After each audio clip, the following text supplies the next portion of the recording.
कंवारी ननद। अंजलि की उम्र लगभग 30 साल हो चुकी थी। वो एक स्कूल में टीचर की जॉब करती थी।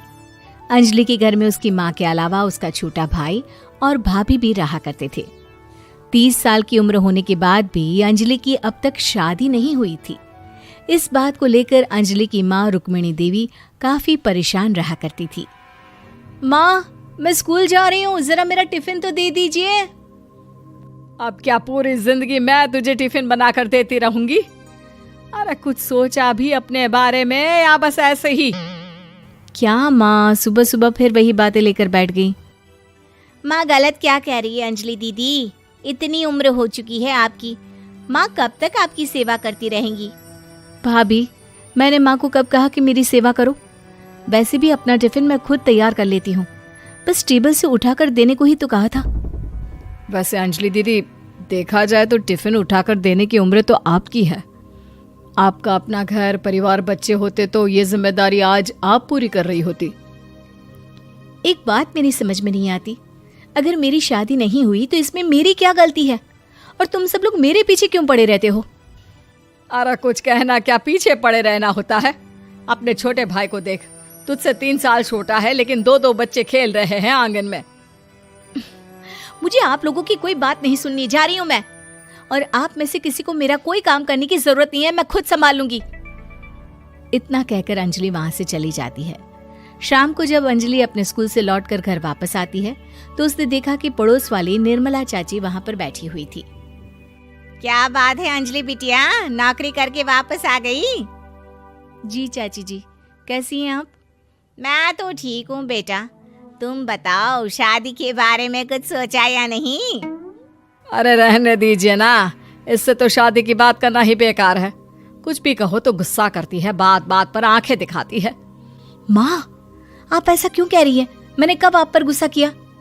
अरे अंजलि बेटा, तुम्हारी माँ ठीक ही तो कहती है। 30 की होने आई हो, अब तुम्हें भी शादी वादी कर लेनी चाहिए।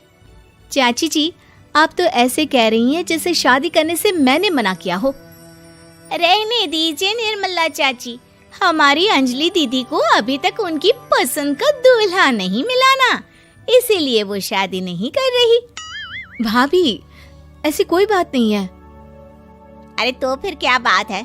तुम्हारी माँ ने तुम्हारे लिए इतने रिश्ते ढूंढे लेकिन तुम्हें कोई पसंद ही नहीं आता। क्या है ना चाची जी, हमारी ननद रानी नौकरी जो करती है ऐसे ही थोड़ी ना किसी को पसंद कर लेंगी। अरे भाई, नौकरी का घमंड है तो बात अलग है, कोई और बात हो तो बताओ, कोई रास्ता निकाला जाए।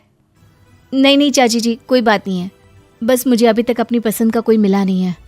सुन लिया आपने, इस लड़की के तो पर निकल आए हैं और इतनी उम्र में अपनी पसंद का कोई मिलेगा भी नहीं इसे।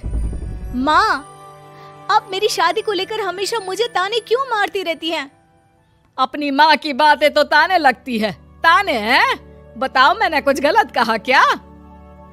देखो, ये सब छोड़ो, मेरी दूर की बुआ का बेटा है, उसकी अभी शादी नहीं हुई है, उम्र होगी कोई 34-35 साल। आप कहें तो बात आगे बढ़ाऊं? अरे हाँ हाँ, क्यों नहीं, ये भी कोई पूछने की बात है। अरे जल्दी से लड़के को यहाँ बुला लो।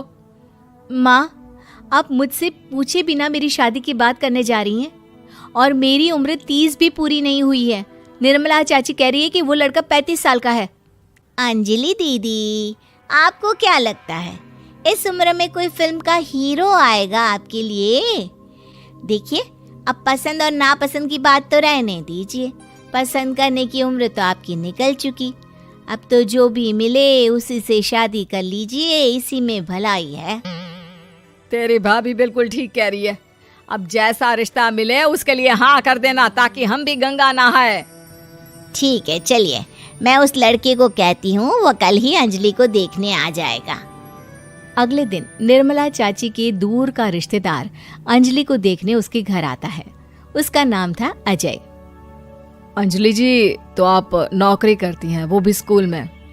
जी हाँ, मैं स्कूल में टीचर हूँ। हमारी बेटी बहुत होशियार है। अरे पढ़ने लिखने में इतनी होशियार है, इसीलिए तो इसकी नौकरी लगी है स्कूल में।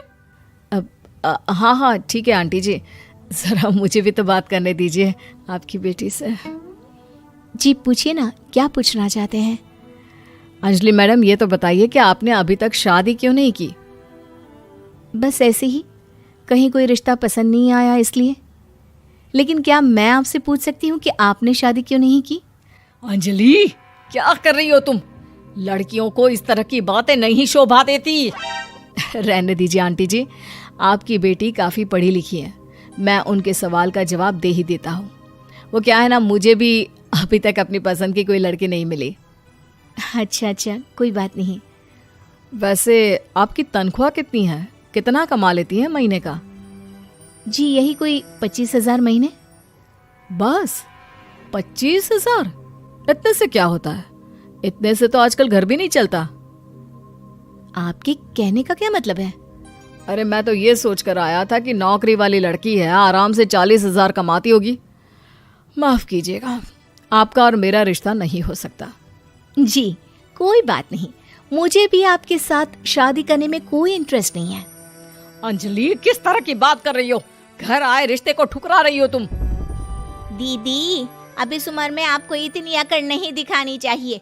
अच्छा खासा रिश्ता हाथ से निकल गया, कहीं ऐसा ना हो कि जिंदगी भर कुंवारी ही रह जाओ आप।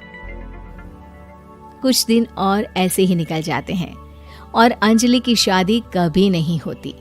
अंजलि के परिवार वाले बिंदास उसे ताने मारते रहते हैं, लेकिन अंजलि एक बड़ी नौकरी की तैयारी करती है और उसमें सिलेक्ट होने के बाद अंजलि को एक बहुत बड़ी नौकरी मिल जाती है। अब तो दीदी के नखरे और भी ज्यादा बढ़ जाएंगे भाई, अब तो इतनी बड़ी नौकरी जो लगी है, अब इनकी शादी होने से रही। माँ, मुझे नौकरी के लिए दूसरे शहर जाना पड़ेगा। आप जानती हैं ये बहुत बड़ी जॉब है और इसमें पैसे भी बहुत ज्यादा मिलेंगे। अच्छा, कितने पैसे मिलेंगे बेटा? माँ, मुझे हर महीने 90,000 सैलरी मिलेगी। क्या? अरे वाह वाह, ये तो बहुत अच्छी बात है। लेकिन फायदा क्या? कितने भी पैसे मिले, शादी तो हुई नहीं ना तुम्हारी। अंजलि नौकरी करने के लिए दूसरे शहर में चली जाती है और जब कुछ महीनों के बाद वो वापस घर आती है तो उसे अपने पति के साथ देखकर उसके घर वाले हैरान रह जाते हैं। अरे अंजलि, तूने शादी कर ली और हमें बताया तक नहीं। और दामाद जी करते क्या है? इतनी बड़ी कार है उनकी। माँ, मैं आपको सब कुछ बताना चाहती थी, लेकिन आप सबके ताने सुनकर बहुत दुखी हो गई थी और इसलिए मैंने अपनी पसंद से शादी कर ली। मेरे पति मेरे साथ ही ऑफिस में नौकरी करते हैं और बहुत बड़े अफसर हैं। और एक बात बताऊं माँ, आज मैं बहुत खुश हूँ।